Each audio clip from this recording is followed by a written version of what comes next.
Nah, terakhir nih, pertanyaan terakhir nih sebelum kita tutup.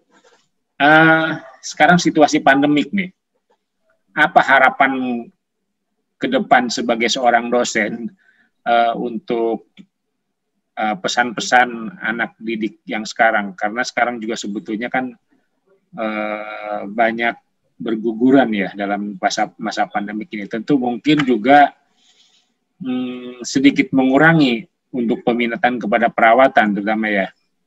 Karena kalau di medsos kan sangat luar biasa info seperti itu. Ada nggak harapan ke depan atau pesan-pesan nih kepada teman-teman yang memang ya tadinya mau minat ternyata nggak jadi gitu. Gimana nih? Kalau saya memang berprinsipnya seperti ini, bahwa sudah mengatur semuanya. Jadi di saat memang teman-teman harus masuk ke keperawatan gitu ya, nggak ada pilihan lain masuk ke keperawatan, masuk aja. Artinya memang memampukan. Di saat kita yakin bahwa Allah memampukan, artinya nanti kita akan diberikan kemampuan untuk menjalani dan menyelesaikan. Itu aja. Jadi kembali aja sama Maha Perencana. Jadi memang itu juga yang saya sampaikan kepada mahasiswa untuk pendidikan profesional yang sekarang ini. Kami ada 35 kalau tidak sekitar ya 30-an ya. 30-an mahasiswa itu banyak sekali yang memang mereka menjadi relawan. Menjadi relawan sehingga memang itu kami modifikasi betul ya. Kami modifikasi betul pada sistem pembelajaran kami gitu ya, dan memang dari situ ada beberapa yang sedang isolasi mandiri, ada yang sudah PCR sampai kesekian kali ternyata masih positif dan city value-nya masih tinggi. Jadi city value-nya tuh nggak ke arah normal, masih tinggi terus gitu kan. Akhirnya kan kita juga sama-sama tahu mungkin secara pemahaman mengenai hasil laboratorium dia mungkin ada keterbatasan juga kan. Jadi mau tidak mau ya kita juga berikan pemahaman itu gitu. Setidak-tidaknya juga penguatan psikologis itu harus disampaikan karena ketakutan itu pasti akan ada dan menjadi dilema bagi mahasiswa juga karena mungkin mereka ingin tapi keluarga nggak kepengen. Bisa jadi. Akhirnya bagi mahasiswa memang selalu kan yakin aja bahwa menjaga kita. Gitu. Jadi jangan juga terlalu untuk 5M, 6M atau bahkan berapa M gitu ya. Ya sudah itu saja kita ikhtiarkan, kita kerjakan gitu. Mas ya itu sudah Allah takdirkan sejak puluhan tahun yang lalu, sejak jutaan tahun yang lalu gitu kan bahwa memang kamu akan terkena virus COVID atau enggak gitu. Jadi ya sudah yang penting sama seperti sekarang kebetulan anak-anak juga saya ajarkan gitu ya. Hand hygiene, saya ajarkan hand hygiene, kemudian saya ajarkan memakai cuci tangan anak-anak memakai masker anak-anak di rumah gitu.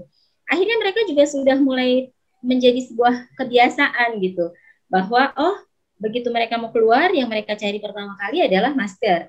Begitu mereka mau masuk yang mereka cari pertama kali adalah wastafel dan sabun cuci tangan. Artinya memang semua kembali kepada diri kita. Sejauh apa kita menerapkan perubahan itu kepada diri kita. Jadi gitu aja kalau saya.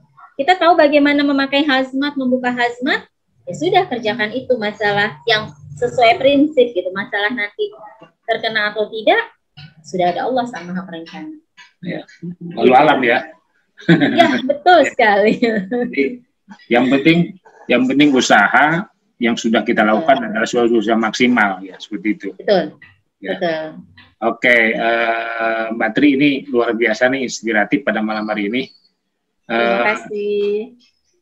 Cuman memang karena waktu yang memisahkan kita ya. Tapi saya sih nanti pada kesempatan lain waktu kita bisa lebih interaktif karena memang ini mungkin ada gangguan sedikit nih teman-teman. Jadi agak terpotong-potong. Tapi nggak apa-apa. Baik, Mbak Tri, terima kasih banyak atas waktunya dan kesempatannya yang inspiratif malam ini. Sungguh luar biasa karena memang inilah tugas kita semua sebagai orang-orang yang memang sudah banyak pengalaman dan sudah lewat pada masanya, meskipun pada akhirnya kita pun harus mengundurkan diri dari kancah pelayanan, tapi tanpa merasa manfaat, ya tanpa mengurangi kekuatan, tapi kita pun masih memberikan support, karena saat ini dengan situasi pandemik juga seperti usia saya sudah di atas 53 juga rentannya terhadap rawan ya. Rawan. Jadi memang harus ada generasi penerusnya, seperti itu. Baik, teman-teman di seluruh Indonesia, saya terima kasih kepada Mbak Tri atas waktunya, dan jangan lupa teman-teman tetap untuk subscribe dan channel tombolnya supaya memberikan inspirasi bagi kita, dan informasi-informasi selanjutnya akan kami tayangkan. Baik, terima kasih Mbak Tri yang ya, sama-sama Kang. Terima kasih banyak atas waktunya ya, kesempatannya. Motivator dan motivasi untuk teman-teman. Untuk selanjutnya saya pamit dan terima kasih atas waktunya. Sampai ketemu di lain kesempatan dan lain topik ya. Jangan bosan-bosannya. Ya, baik. Ya, terima kasih, insya Allah. Terima kasih Mbak Tri, selamat malam. Ya.